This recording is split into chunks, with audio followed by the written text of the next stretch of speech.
Hey everybody, this is the Stove, and we're the Stovehead. My name is David, and this is Jacob. And well, there was some depressing stuff going on over the weekend. It didn't start off depressing at first with Carolina beating Duke, but they go to the national championship game and just disappoint everybody. Yeah. So the Duke game, well, both games were actually really good, but the Duke game was really good, and that was thoroughly enjoyable to One of the best games watch. I've ever seen. Yeah, it was really good, and I thought Carolina played really well in the second half, especially. But the Kansas game, Carolina played really well in the first half. They did. They did not start off that way. Defensively, they played well, I should say. It never felt like Carolina played really that well last night. Mm-mm. I think it was probably their worst game of the tournament, besides the last 10 minutes against Baylor. Yeah. But I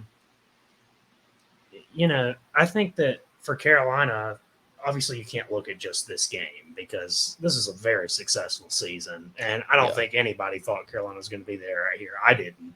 So I didn't think they would make it past the second round. I don't even know if they'd make the tournament. But so I think that a few things to point out is if Baycott was healthy the full game and to his usual stuff, I think Carolina would have won. I'm not willing to say Kansas is a better team than Carolina because I don't really think they are. I wasn't overly impressed with Kansas. I don't think. I wasn't either. I think they're good, but I think Kansas got a very favorable path. They got Creighton. I think Creighton's easier to play against than San Diego State in the second round. Obviously, they had Texas Southern, but then they got Providence, which I think most people agreed was probably the weakest 4 seed. Then they got Miami, 10 seed. Then they got a really beat up Villanova team, and then they got a beat up Carolina team to end it. So I would say Kansas got a pretty favorable run. I'm not going to take anything away from Kansas because Yes, no matter who you play, it's tough to win 6 straight games. Bill Self had a very good game plan coming out of halftime. Yeah, first half, I didn't think Bill Self's game plan was good at all. I mean, scoring only 25 points against this team with a beat up Armando Baycott. And honestly, Leaky Black didn't even start off playing that well, and he's our best defender. No, and David McCormick started off well, but then really faded as the half went on.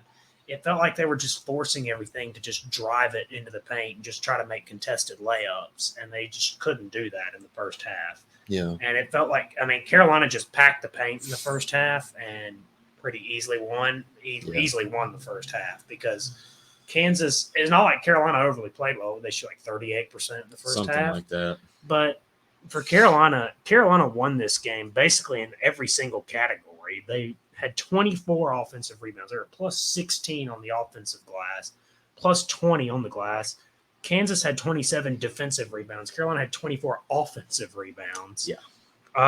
Some differences that you could point out is Carolina did have 13 turnovers. That was a little high, Yes. higher than what they were at. Obviously, the 31.5% field goal percentage was low, but when you get 24 offensive rebounds, it doesn't really. It should make up for that. Yeah. But it didn't. And Carolina didn't shoot the ball well. No, from not three. at all. They shot 22%, 5 for 23.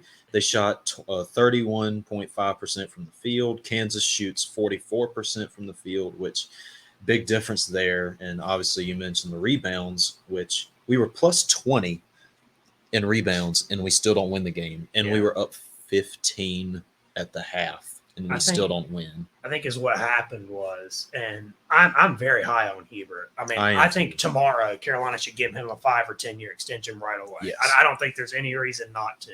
I agree with that. But Hubert's first year and not having the experience of being a head coach finally caught up to him last night in the final 4 minutes of the game. Against Bill Self, who's been there for years. Bill Self is good. I'm not crazy about Bill Self. I think Bill Self is a really nice person, and sometimes I think that translates to the floor because I don't think Kansas is not known for being an intense team like Duke is known for. Yeah. Imagine if Duke went down to the locker room with that type of performance in the first half. You would be able to hear Coach K from the court. From across the street. And Kansas, Bill Self made adjustments, but I think that Carolina in the last few minutes, I didn't think Hubert Davis ran good plays at all. particularly on that last possession when they got another 4.3 seconds to Yeah. go. It was just an ISO. Yeah. And Kansas knew exactly who Carolina was going to. Caleb They Love. knew Caleb Love was going to be taking the shot, and they put Christian Brown on him, who's a good bit taller than Caleb Love. And, I mean, Kansas knew who they were going to, and they just said, stay in front of him. He has to take a three, so just stay in front of him, and they did. I thought that they could have had some screen action to try to get Brady Manick open instead of Caleb Love, because Brady Manick has hit some clutch shots in the tournament. The one against Duke was really clutch. They're down with a minute and a half left. Exactly. He hit that one. He had the big offensive rebound last night that put it over. But Carolina, I didn't think Hubert ran very good plays. I thought he could have called a timeout with 16 seconds left when Caleb jacked up a 35-foot three that was really not good. Because, I mean, if Caleb drove to the rim and the game was down to one, you really trust Kansas to go down there and hit 2 free throws? No, they shot really, really terrible from the free throw line. I don't think – you think Kansas can go down there and hit 2 free throws? Probably not. So, Even Agbaji, who is not that great. Not that great of a free throw shooter, but again, he missed, 6 or 7 free throws this game? Yeah, I mean, he's a 74% free throw shooter. It's not terrible. Which is not awful, but, I mean, that's not – he didn't shoot well from the line good last night. What was he? 3 for 8. So, I mean, you know. And to me, the difference in this game, obviously, minus, Baycott's health, Bill Self adjusting at halftime, it was Remy Martin. He comes off the bench for this team, who I don't understand why he doesn't start in ahead of, I don't know. Dajuan Harris. Yeah, exactly. I think Dajuan Harris should start above Remy Martin. Really? Yeah, because Remy Martin is just really purely a scorer. He's not anything else. I mean, Remy Martin does not pass. He had 1 assist last night in 21 minutes as a point guard. Well, Dajuan Harris does not turn the ball over. He did the last 4 seconds of the game. He steps out of bounds. Yeah, I put that one on Bill Self because I didn't think that was a very good call to try to get the ball in bounds. But, I mean, Dajuan Harris is a good player. He's not a bad player. Harris is a good ball handler. He had 3 assists last night. He's not a scorer, so don't look at his points and say, oh, he's not a good player. No, Dajuan Harris is a good player. Remy Martin is a pure scorer off the bench. Remy Martin does nothing else but score, which he is very good at. But Remy Martin is nothing more than that. I mean, Remy Martin's averaged 8.6 points a game this year. Well, that's fair, but anyway, Dajuan Harris, what's he averaged? 5.4, but he averages 4 assists a game while splitting time with Remy Martin. I mean, he doesn't turn it over. He turns it over 1.5 turnovers a game, which is insane for a point guard. He doesn't turn the ball over. He fits into their offense really well, the way they like to run the offense for Kansas. That's why he starts over Remy Martin. Well, yeah, but I get your point, but Remy Martin coming off the bench, he was 4 for 6 from 3, and there for a stretch the last 5 minutes of the game, he just could not miss a 3-pointer. When he was fading back into the sideline, that shot was ridiculous. He got all net on it. That shot was ridiculous. Remy Martin just played outstanding off the bench. He got 3 rebounds. He got an assist. He got 14 points off the bench in 21 minutes. He played really, really well that game. I actually thought Kansas would thoroughly outscore Carolina on the bench. Yeah. Kansas had 16 bench points. Carolina had 11. I mean, Kansas was only +5 on the bench. And we can talk about the margin I thought it would be. Yeah, and we can talk about our best bench player, Puff Johnson, scoring 11 points, coming out of almost nowhere, which he gets some minutes, but he's not really known to be a scorer per se for us, which nobody on our bench is a scorer. No. But him coming off the bench, he gave us a lift when we needed it. Yeah, he came in the place of Leaky and Manick there for a little time too. Yeah. But he was the person to me that kept us in the game because there was a point where Kansas got up 56-50 there in the second half, and you're like, Kansas might run away with this and end up winning by 15. Yeah. And could outscore Carolina by 30 points in the second half. Puff Johnson's the one who kept them in the game. He hit the big 3 that tied it at 57.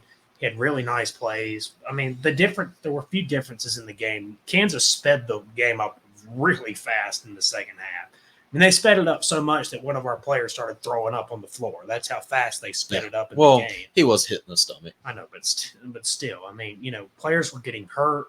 I mean, Kansas rapidly sped up the game. And in the first half, it looked like Kansas wasn't going fast at all. I mean, Kansas was kind of just like coming in there and just like going slow. I mean, they didn't go fast in the first half. No. And after the 7-0 start, Carolina just took the game over in the first half, and it looked like Carolina could win the game by 30 points at one point, or 25 at the least. And I mean, Carolina just looked so much better than Kansas. And I don't think this is nearly Bill Self's best team, not even close. And I actually think Carolina is probably a better team than Kansas is when fully healthy. But I mean, they sure played like it in the first half. Maybe not the bench, but Carolina, when they're playing at their full potential, I don't think Kansas is better than Carolina. Yeah. But Caleb Love was 5 for 24. The game plan though by Hubert was odd because Brady Manek was like 1 for 3 in the second half. Like they never found Brady Manek. I know. Caleb Love was 4 for 18 in the second half. 4 for 18. Yeah. And there's just a point where like I love Caleb Love and I love the way he just is not scared to take shots, but there's a point where you're missing so many shots where you just got to be able to distribute the ball. You got to take the the ball out to of his hands. Armando was 3 for 13 from the field. RJ Davis could not hit anything in the second. He was 0 for 5 on threes. Yeah. I mean, Carolina had 3 players who had at least 12 rebounds, which is crazy. Which includes our point guard, RJ Davis, who got 12 rebounds somehow. Yeah. RJ Davis is not a bad rebounding point guard. No, but I never expected him to get 12. No, I mean, he does average 4.3 rebounds a game. So he is a good rebounding point guard. Kansas, and it's not like Kansas came into the second half and just like shot Carolina out of the building and just kept hitting threes and just made it closer and closer. Not like they did against Miami They got out in transition to get back into the game. That's how they got back into the game because Carolina cannot deal with pressure. They're not good with dealing with pressure at all. Yeah. I mean, they're terrible at it. I mean, they couldn't deal with it against Baylor, a game that that's why they came back. Really, probably should have lost. They almost lost to Baylor, and probably should have lost to Baylor. Yeah. They just couldn't deal with pressure, and they couldn't deal with pressure against Kansas.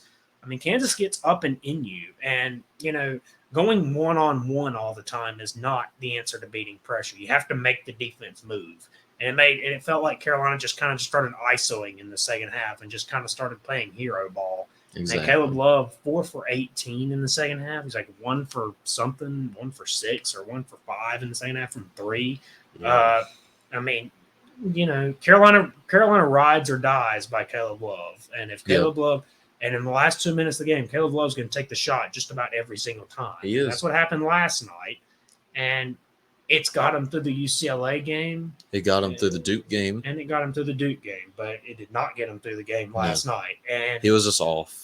I don't know what it was, but he was Caleb off. Love was just off. And there were some I thought some of the game last night he kind of just started going back to the way he was earlier in the year. Where he just that 35-foot shot that he just jacked up at the end of with 16 seconds left. That's a really stupid shot. That's really dumb. I mean, there was no reason to take that shot at all. And I blame that partly on Hubert because even after that shot, Hubert should have called a timeout because obviously Carolina was in complete disarray and should have called the timeout then, but he didn't call the timeout. He decided to let him play. I mean, that was really dumb for Caleb Love to take that shot. I mean, I'm not in favor of any type of, just like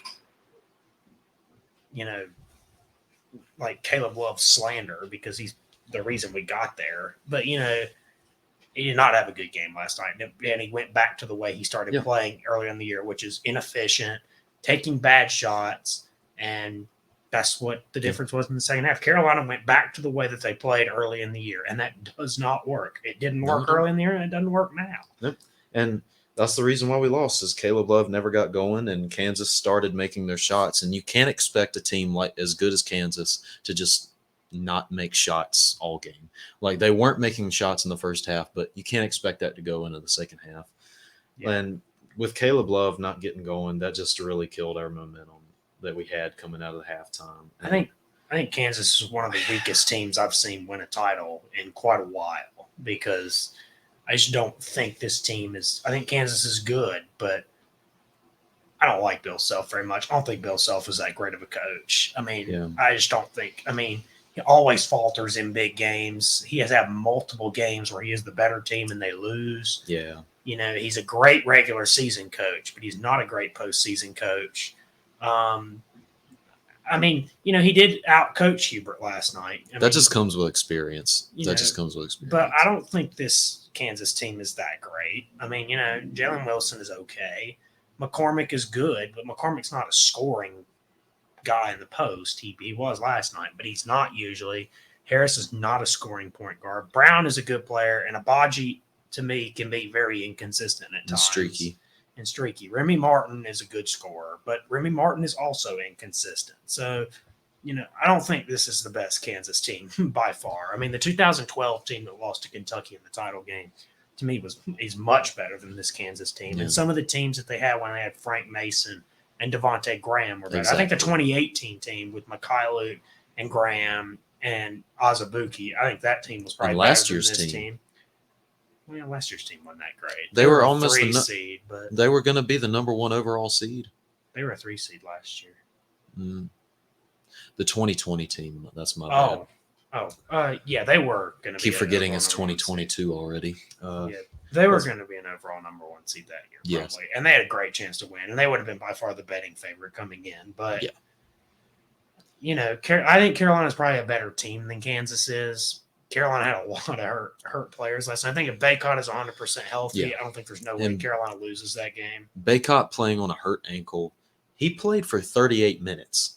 Yeah. He was only out of the game for 2 minutes. I heard it 2 more times in the game. Which I feel so bad for the guy. I really hope his ankle's able to come back healthy, and hopefully, just a sprain.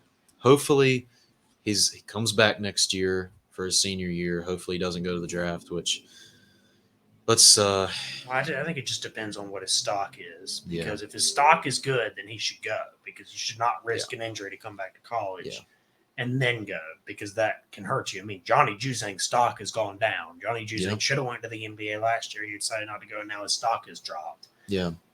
So, you can't, I mean, I hope Carolina's good next year, but if Baycott is projected to be a good pick, I don't think he is right now. But if he was, he has to go. I don't think he's going to go, but, we'll see. And a player that for Carolina that really upped their draft stock this postseason was Caleb Love. I think he could maybe work his way into the first round if he declared this year. I don't know about that, but I don't know. I think teams might see that potential and that a lot of mock drafts have him in the 50s right now, but I don't know if that's updated, but I don't know. I think teams might see that clutch gene that he showed against UCLA and against Duke, and I think teams might reach for him. Yeah, I think Caleb Love has a lot to work on. His shot selection has got to get better. Yeah. His shot selection is not good right now. Yeah. It's just not, but his shot selection was terrible last night. That 35-foot three was ill-advised and not a good shot at all. Yeah, and we'll get to this later with one of our favorite segments that we're going to begin today. But for now, let's move on to the transfer portal and 3 big players out of this year's Cinderella run. Yeah, St. Peter's, you got Doug Eddert, Daryl Banks. Yeah, and Matthew probably going to Seton Hall to join up with Shaheem Holloway. I doubt all 3 of them will, but I think it's at possible. least one of them will. We all know Doug's going there. Maybe. I don't know. We'll see. He's not that great of a player, but you can think what you want. But the hair. It's just the hair and the stash.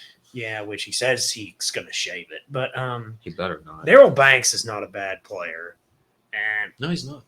I'm surprised that guy that had 6 blocks or whatever didn't decide to transfer. Yeah, I'm surprised he didn't decide to transfer. I wouldn't mind having him. Yeah, but Sheboy won the Wooden Award. I think that was pretty expected. Yeah. And then we also had Flo Thamba decide to come back, which is the first kind of big, Yeah, Baylor getting him back. Yeah. But St. Peter's, obviously, everybody there. Yeah. And let's talk about something that you would like to talk about: the Masters, and some a golfing legend decides to come back.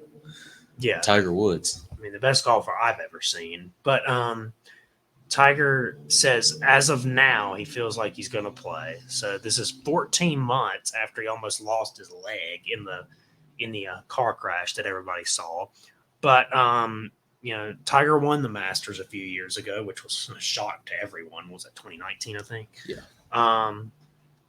So I think that it's interesting. He says he can hit fine. He was out there practicing yesterday, and I assume probably practiced today. But he says physically he's in a good spot right now to be able to play. So we'll just have to see how that goes. Tiger Woods, keep in mind, is 46 years old. I can't believe he's that old. But I still remember when some of those cheating scandals were going on. Woods has said that he still has pain whenever he plays golf, but he's learned to, I guess, endure it. But he's had pain for so many years. He's had like back surgery for like 5 times.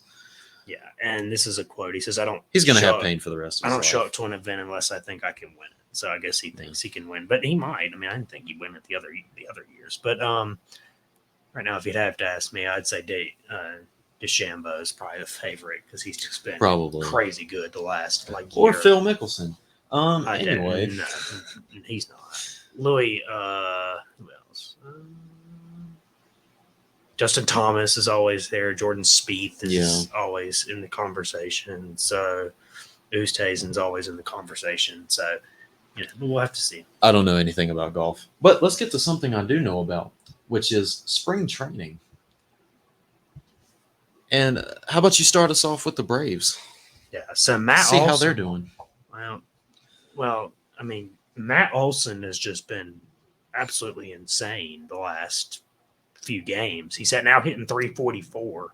This is a lot different from the other day when I was talking about this.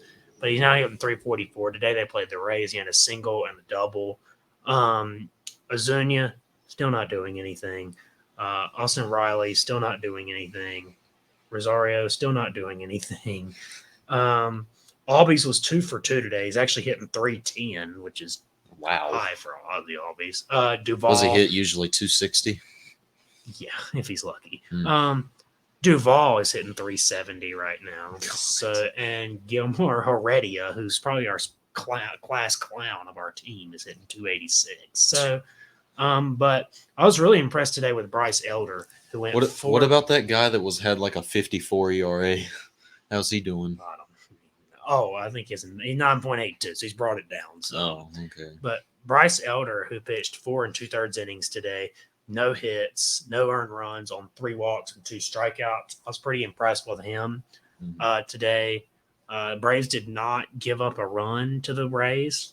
The Rays obviously are a very good team, but so opening day is on Thursday. The Braves will play the Reds.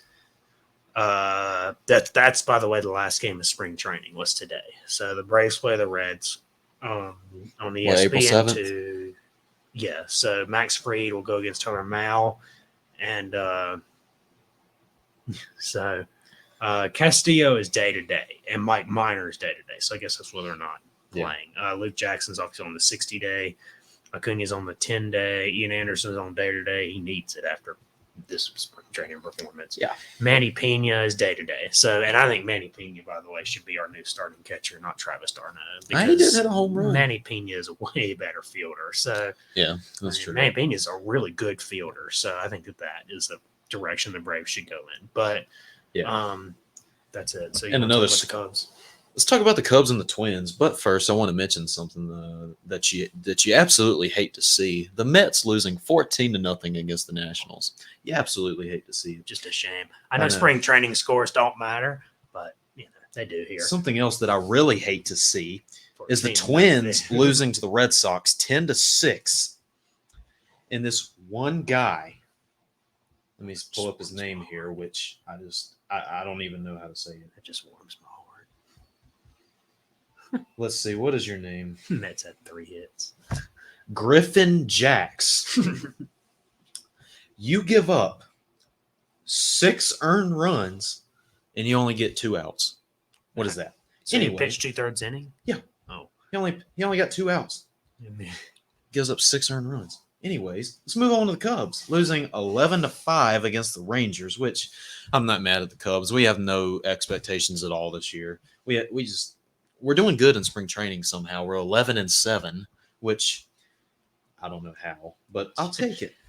But that's all I have to say about that. I want to do a little segment real fast that I've just thought about. Is because the playoffs are about to, or not the playoffs, the regular season about to start. I just want to kind of do some predictions real fast. Okay, let's do predictions. So I'll go first. So in the AL East, I think the Orioles are a clear last place team. I think the Orioles will be lucky if they win 50 wins, if they get 50 wins.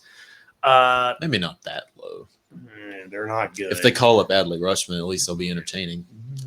Maybe, but probably not. They need to call up Grayson Rodriguez too, by the way. But I have them in 5th, and I actually have the Red Sox in 4th. And I know that sounds low, and the Red Sox are a good team, but compared to everybody else, they're not. The AL East is stacked. Yeah, I have the Rays in 3rd. I got the Yankees in 2nd. I got the Blue Jays in 1st. Okay, so, is that what you got, or you got a different? I think I have a little bit differently. I obviously have the Orioles in last. Yeah. I'm going to put probably the worst team in baseball right now. I'd say they're worse than the Pirates. I'm going to put the Rays in 4th, just because out of attrition, that division is so loaded. But I trust Cashman.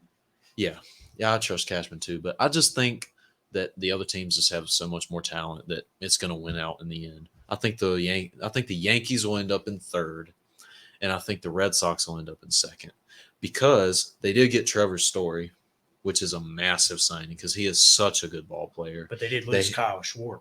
They did, but I think the signing of Trevor Story will more than make up for it. I think they have Bobby Dahl back. They have Trevor Story. They have Xander Bogaerts, and they have Rafael Devers all in the same infield, which is one of the best infields. Not fielding, but best hitting infields in baseball. The reasons I have the Red Sox in 4th is because we do not know how healthy Chris Sale is going to be. That's true. Nathan Eovaldi is a good pitcher, but he's not an ace. Not a number 1. The bullpen is very suspect. Yeah. Ever since Kimbrel left. I would say that they have one of the worst defensive infields in the game. So that's why they have some holes in it. And losing Schwarber is a big loss. JD Martinez is getting older. So I'm not confident in the Red Sox. They had a great stretch towards the end of the year last year, but I'm not completely confident in the Red Sox to finish as a second place team. I got them in 4th. I don't think they're better than the Yankees are. I mean, the Yankees, not saying the Yankees got better, like they could have gotten better, but I don't think they got much worse. Yeah. So, and the reason why I put the Rays so low is because, I do trust Kevin Cashman. I do think they'll win well above 80 games. I think they'll be around the 87, 88 mark. Yeah, probably. So. They lost Austin Meadows recently. He got traded to the Tigers. Which is a big loss, by the way.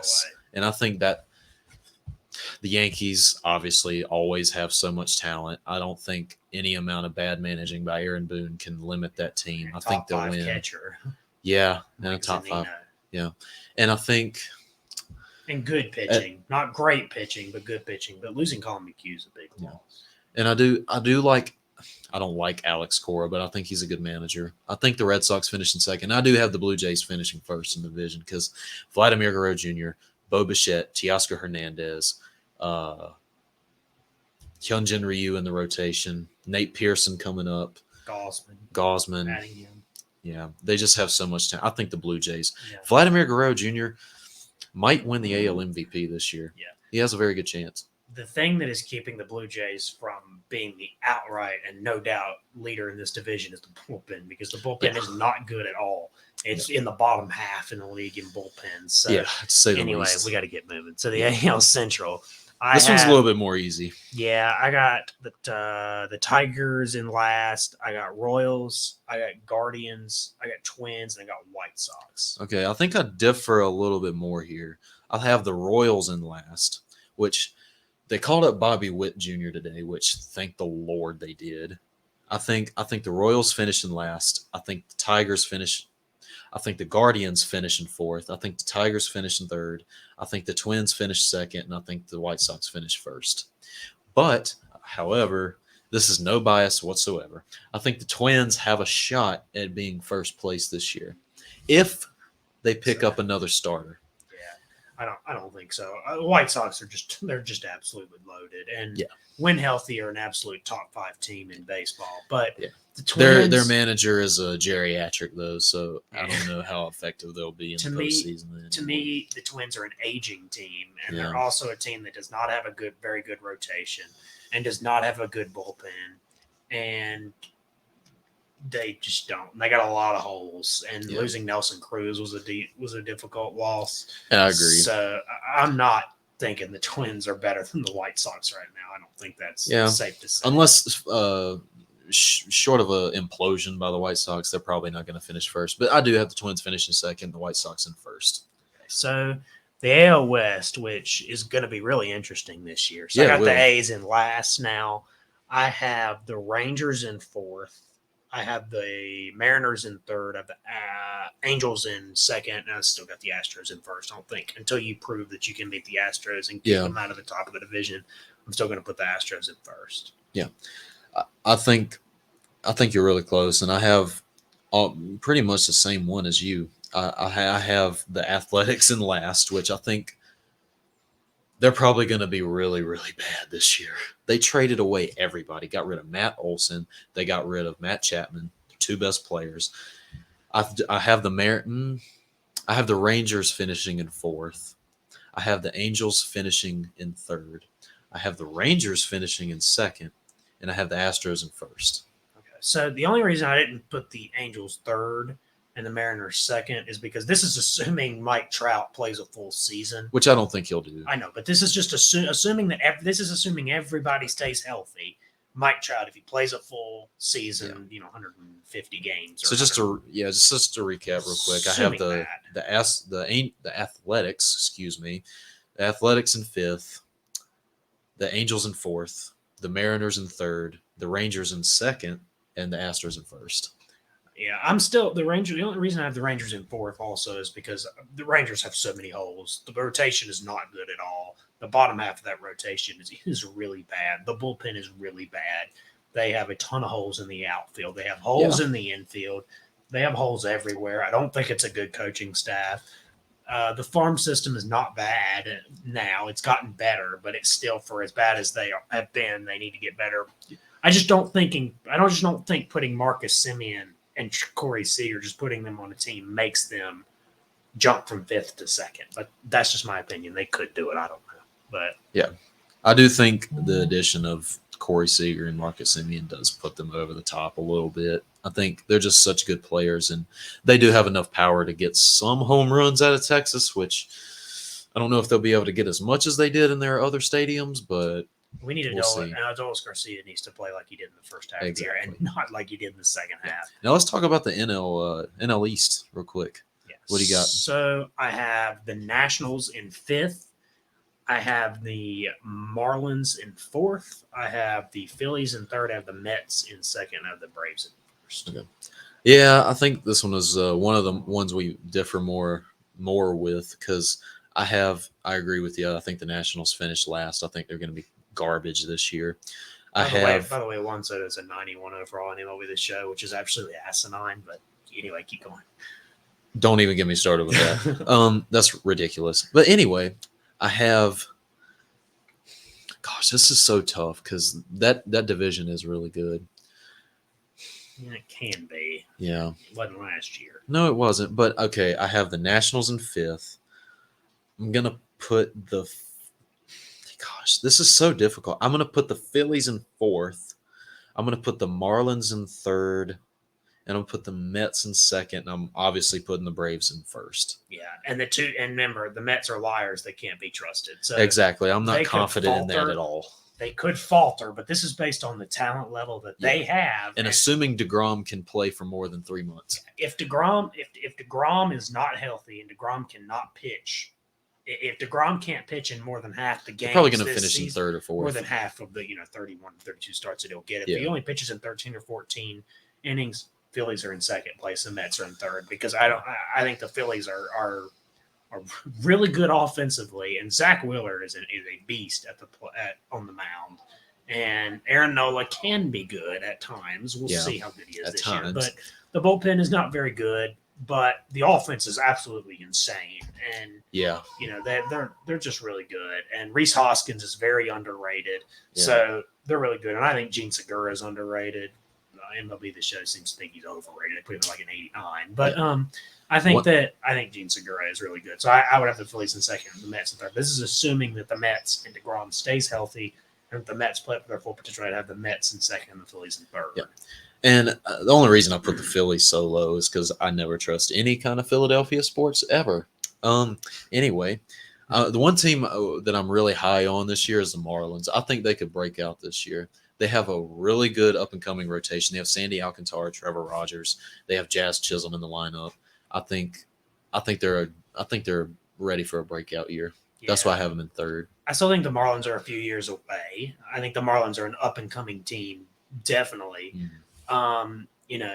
Jazz has got to be more consistent because he's a special talent. But he's talented, but I think sometimes people overhype him a little bit. But I think he's very good, and I think he will be very good. And he's a good fielder. Yeah, but so moving on to the NL Central. So here we go. So I think the clear last place team is the Pirates. Yes. Thank you for that. I've got the Cubs in fourth. I have the Reds in third. I actually have the Brewers in second, and I have the Cardinals at first. I don't disagree with any of those. I have the Pirates in last. But the Brewers and the Cardinals are interchangeable, I think, at the top. Yeah. And I actually think the Cubs and the Reds are interchangeable at the bottom. If Christian Yelich plays like he did in 2018, the Brewers are easily the first team in that division. But I do agree with you. I think the Pirates are the clear worst team in that division. I think they're clearly the worst.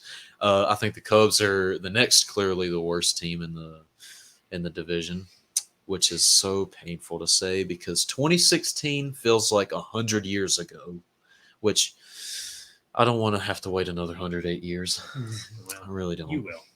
But then the Reds, Joey Votto is going to get worse this year. Yeah. Just take my word for it. He's going to get worse. If he doesn't, I will come on. He did hit a 465-foot home run the other day. Yeah, if Joey Votto hits more than 30 home runs, I will come on here and publicly apologize to it. I'll hold you to it. Okay, but Joey Votto is not going to be as good as he is usually. Yeah. The Reds have traded away everybody that is good on that team. I don't know why. Why did they do that? They're like the Indians used to be. They just trade everybody away. The Guardians now. They just hit the reset button over and over and over again when they don't have to. And the Brewers just don't see a plausible path where Peralta, Woodruff, and Burns all pitch with a sub-1 WHIP and a sub-3 ERA again. Yeah, I just don't see a path for that to happen. Maybe Corbin Burns and Woodruff. But not Peralta. No, the bullpen is the bullpen is actually a little overrated because Devin Williams is good. But we found out that last year when they went against the Braves in that series that when Devin Williams is hurt, the bullpen is not very good. Josh Hader is obviously very good. I loved that. Moving to the National League West, which is really fun. It's just a really fun division to watch. Yeah, it is. Okay, so this is a very tough division also to rank, but I think the Diamondbacks are the clear last place team. I have the Rockies in fourth. I actually have the Giants in third. I have the Padres in second, and I have the Dodgers in first. Yeah, I completely agree with you, except the last two teams. I think the Rockies are just the absolute most dumpster fire organization that any league has ever seen. So I'm going to put them in last place, and I'll put office is terrible. One of the worst front offices in all of sports by far. Not trading Trevor Story letting him walk in free agency ridiculous. Not trading Herman Marquez, who will end up leaving. I mean, it's just they could have traded C.J. Cron, they could have traded Brian McMahon, they could have traded Connor Jones. There were so many players that they could have. Charlie Blackmon, they could have traded. There's so many players that the Rockies could have traded, and they kept them all, and they're all just going to leave. So I don't. The Rockies they're either stupid or they have unrealistic expectations that, I think it's they're both. going to make the playoffs. So Probably I think both. it's both, and both go hand in hand. But Yeah, that's the only difference I have. I have the Rockies in last, Diamondbacks in fourth, which is going to be very close. I think it'll be a difference between like one game between them. I think that I have the Giants in third. I'll have the Padres in second, and I obviously have the Dodgers in first, which I think they're, other than the Braves, probably the team to beat in the National League. yeah, the Padres. Fernando Tatis is just absolutely sick, He's ridiculous. that team is really good. I mean, that team is still really, really good. And, that team, by the way, would have been a lot worse. They would have won not even 70 games if Fernando Tatis did not play in the last part of the year. And the Padres still have so much talent. The pitching has to be better than they just acquired Sean Manaea, which is a big pickup. Yeah, Darvish, he's got to play better than what he did last year. Yeah, he does. I mean, they're Dinelson Lamet and Chris Paddock. It is not a bad starting rotation. It is not a bad bullpen. No.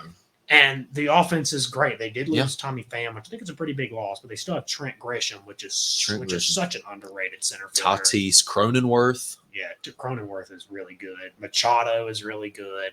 Hosmer, he can be good. I think he got traded in the Athletics trade for Manaea, if I'm not mistaken. Did he really? Maybe. He may have. I could be wrong. I don't know. I didn't see that, but maybe he did. They need to get rid of him because he's so bad now.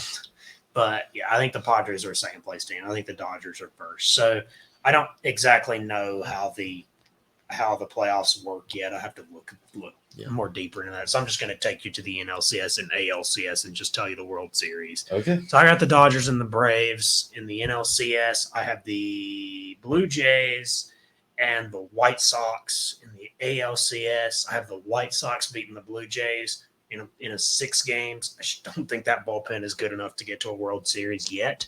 And then I have the Braves. This is an unbiased pick. I have the Braves beating the Dodgers. I have them sweeping them. No, I'm kidding. I have them winning in 7 games again. I think the Braves right now I think the Braves are better than the Dodgers. I don't think the Dodgers have lost so much. I don't understand why people still think the Dodgers. I mean, Dodgers are obviously very good, and they will win 100 games this year, but they're not as good as they were last year. Cody Bellinger may have an argument for being the worst hitter in the league at this point. They lost Max Scherzer. They lost who's the other one they lost? They lost obviously Corey Seager. Bauer's probably not going to play another game in a Dodger uniform. Probably not. So they've lost a lot of players. Walker Buehler is absolutely sick, and I think he's my pick to win the Cy Young. They get Clayton Kershaw back too. Yeah, but Clayton Kershaw's getting older. He is. Clayton Kershaw's getting older. Walker Buehler is absolutely sick. He's my pick to win the Cy Young. Really? Yeah, I think he's so good. And obviously Julio Urias is going to come back. I don't trust Julio Urias always. He's a fine starter. He's a good starter, but I think in the playoffs he falters at times. But I have the Braves beating them. And as much as I would want to pick the Braves to beat the White Sox, I have the White Sox beating the Braves in 7 games. Because I just think right now, I think the White Sox are better than the Braves right now. But I think the White Sox will beat the Braves in 7 games. I really don't. I think the White Sox will make the playoffs. I think they'll get to the ALCS. But with Tony La Russa as your manager, I do not see them winning the World Series. I think not having the shift will actually help him because the other teams can't shift. So I actually think that will help him. So, and Tony La Russa is not a bad manager, but he makes stupid comments, and he's not a bad manager. He's won multiple World Series.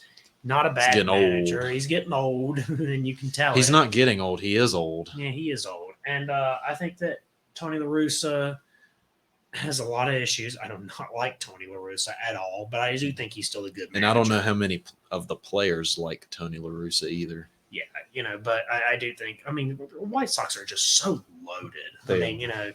Moncada is going to be better next year. Jose Abreu, they still have Tim Anderson, Adam Engel. They still have Luis Robert. They have a really They lost good Craig bullpen. Kimbrell in the bullpen, though. They did, but remember, they didn't have Craig Kimbrell before the trade deadline last year, and we're still pretty good. But they do still have Liam Hendricks.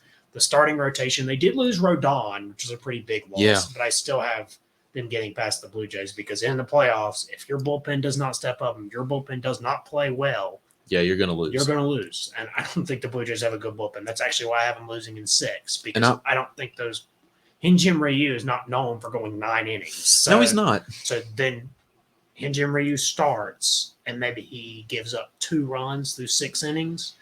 Well, Sounds about right. What if it's 3-2?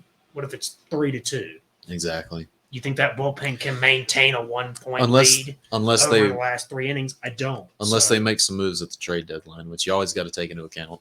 Yeah, well, right now I'm not taking that into account because I Yeah. don't know what they're going to do. But that's who I have. I have the White Sox beating. And for MVPs, and this is running long, but for MVPs, the easy choice in the American League is Mike Trout. I think Mike Trout's going to win it, but I'm not going to take that path. I'm going to say Luis Robert is actually going to win the MVP. Really? That's a sneaky pick, but Luis Robert, to me, I think will win it. As for Cy Young, there's a few candidates, but I actually am going to go with Shane Bieber because I think Shane Bieber is going to play better this year than he did last year. And when he is fully healthy, he is without a doubt a top 3 pitcher in the game. Yeah. I mean, DeGrom is 1, and Garrett Cole.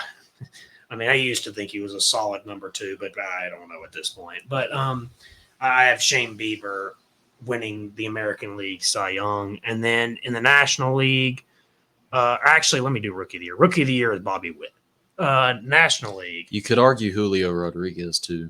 You very well could. But so I think it's between them two. yeah. So for the National League for MVP, I'm going to go with Juan Soto because I just think Juan Soto is so good. And I think I would pick Acuna, but Acuna's going to miss the first month, so I think that hurts him. Yeah. Juan Soto is a great player. I clown on him all the time and say Acuna is better than him. I still think he is, but Juan Soto is absolutely insane and without a doubt a top 5 player in the game. So I'm going to go with Juan Soto.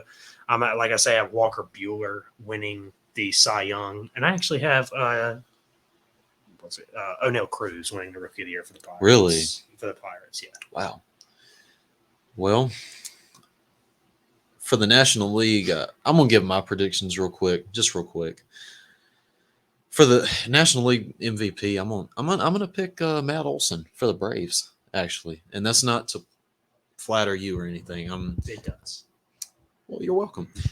Anyway, I think with Matt Olson in Atlanta, which is a lot more hitter-friendly ballpark than Oakland, I think he has a chance to hit close to 50 home runs this year. Obviously, he has a Gold Glove type glove over there at first base. He's such a good fielder.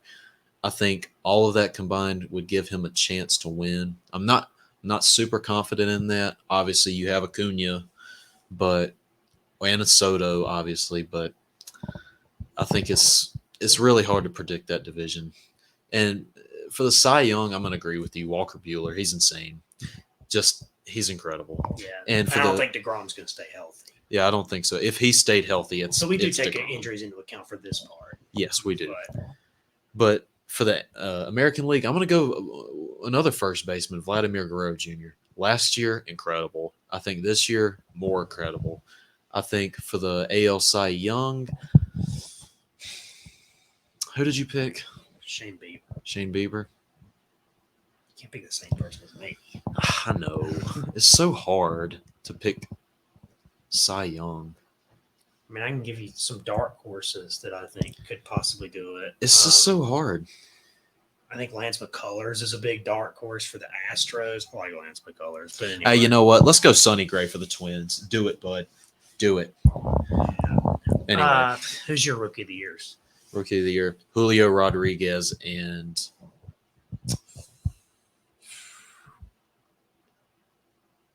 probably O'Neal Cruz. Yeah, you're probably right. And actually, keep in mind, Trevor Rogers could win Rookie of the Year. He could? Well, because he didn't play the full MLB's list. That's true. MLB I'll go with season. him then. So I'll go with Trevor Rogers. I just thought of that. But I'm still going to stick with O'Neal Cruz because I got is a 6'7" shortstop. But I've got Julio Rodriguez and Trevor Rogers. All right. Let's move into my segment. Last week, we had Hoff's Hot Moment. This week, we have David Unleashed. And this is a segment where one of us just gets to take the mic and rant about whatever our teams are doing wrong, which for me is a lot.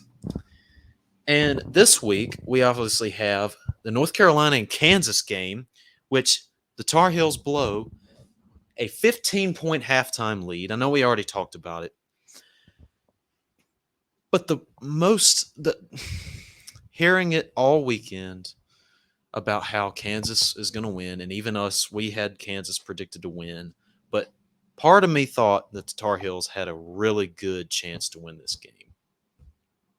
And when we were up 15 at halftime, I was thinking in the back of my mind, there's a chance that we blow this, but we're not going to do that, are we? Yeah, we did. 15-point halftime lead was the biggest halftime lead in NCAA finals history, and North Carolina blows it. Caleb Love shoots 5 for 24, 1 for 8 from 3, jacks up a 35-foot shot with like 30 seconds left to go in the game. Ridiculous shot, stupid shot. You might be able to blame Hubert, but anyway, the game really just demoralized me. It just made me so depressed. It just kind of pissed me off, to be honest with you. And let's talk about how bad the Cubs are going to be. Oh, wait, we already knew that. But let's talk about the Timberwolves. I know we haven't talked about the NBA this episode, but I'm about to talk about it. And right now, the Timberwolves are in the play-in game as we are, I believe, the 7th seed in the Western Conference. And we lose 2 straight games against the Toronto Raptors and the Boston Celtics, which it's hard to win against the Celtics. I don't blame them for that one. We made it close, so I'm not mad about that one. And coming into this year,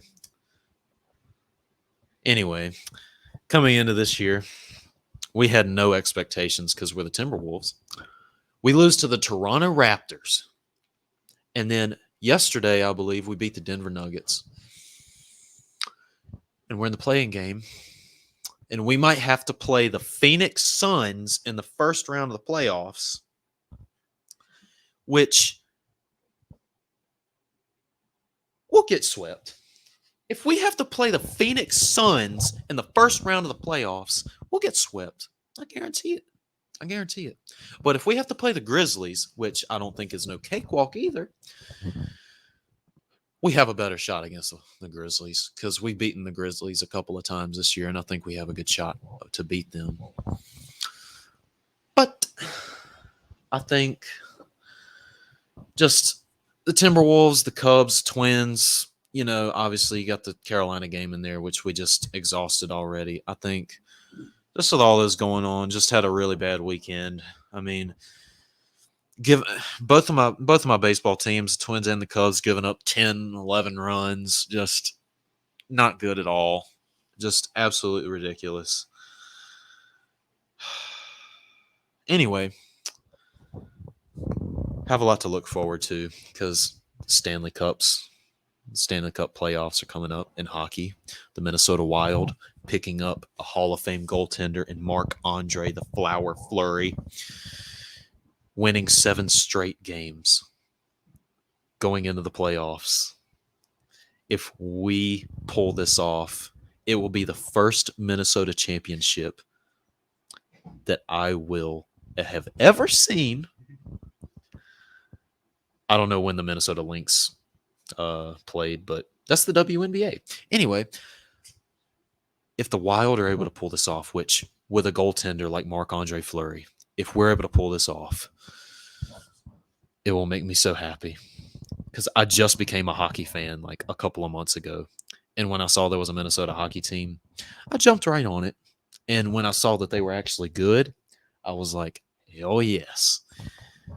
Now, another Minnesota team that has caused me endless pain and misery, the Minnesota Vikings. What can I say about the Vikings other than you suck? Why we did not trade Kirk Cousins when I hear there was reports from the Cleveland Browns that they had offered 2 second-round picks for him and to take on his contract. All we had to do was take in Baker Mayfield, which If that was a requirement for them, I understand why we declined the trade, because I do not want Baker Mayfield 20 miles from my roster. But you could have negotiated. You could have changed that other pick into a third-round pick and just not taken on Baker Mayfield. But no, we decided to extend him for another 2 years and absolutely cripple our cap situation and push more money into void years, which he's not even going to be on the roster. We're going to pay him to not be on the team. So frustrating. But hey, we signed Zadarius Smith and we signed a couple of middle of the road offensive linemen and Chris Reed. We signed Jesse Davis from the Dolphins, who was a garbage right tackle, but I hear he was a better guard, which we need. But my problem is, this is with the previous regime, Rick Spielman and Mike Zimmer. We absolutely kept last year's draft class in a doghouse, not even looking at one of the best guards in the nation in Wyatt Davis, who got a 2-time All Big Ten honors, who was considered a first-round pick last year before his injury in the title game. And then we get Christian Darrisaw, who looked really promising in his first year. Chaz Surratt, never even got a chance to see what he was like, who could be a very good off-ball linebacker because I think he's really good in coverage. We get a potentially an all-pro kick returner and who could be a dynamic offensive weapon in Kene Nwangu, who just looked absolutely electric. Could be the next Devin Hester. Who knows as far as kick returns go. And then just not the direction I wanted to go this year for the Vikings. Just not at all the direction I wanted to go. I thought we should have traded Kirk Cousins for whatever we got, unloaded, just dumped his salary, just got all the cap space in the world to build up the roster, acquire more draft capital for 2023, which is a much better QB class than this one. Traded up, got the QB of the future. Obviously, I love the Kevin O'Connell hiring. I think getting an offensive guy from the Rams, who is a Sean McVay prodigy, I think that is a genius move. I think Kwesi Adofo-Mensah, I think he's going to be okay as a general manager. He speaks really good. He's a very good speaker, but just the decisions right now I just do not agree with at all. And I think we'll be competitive this year. I think we'll make the wild card. I think we'll make the wild card this year. Obviously, with Devontae Adams leaving Green Bay, Aaron Rodgers have absolutely nobody to throw to. And the NFC just being a trash division this year. And I think the Vikings have a shot to maybe win the NFC North, but I just don't see them beating the Packers quite yet, unless Kevin O'Connell is just that much of an offensive genius, and then the defense just becomes average, which I just don't see happening this year. I think it's going to be another 10-7 year, another 9-8 year, just middle of the road, mediocrity personified, which is all the Minnesota Vikings are known for the past 3 years. But I digress. Just really disappointing. The only thing I have to look forward to is the Wolves getting swept in the first round of the playoffs, the Minnesota Wild possibly going far, the Vikings losing in the wild card, maybe losing in the divisional round, the Twins maybe making the wild card but losing, the Cubs, no expectation at all, so I'm not even worried about that one.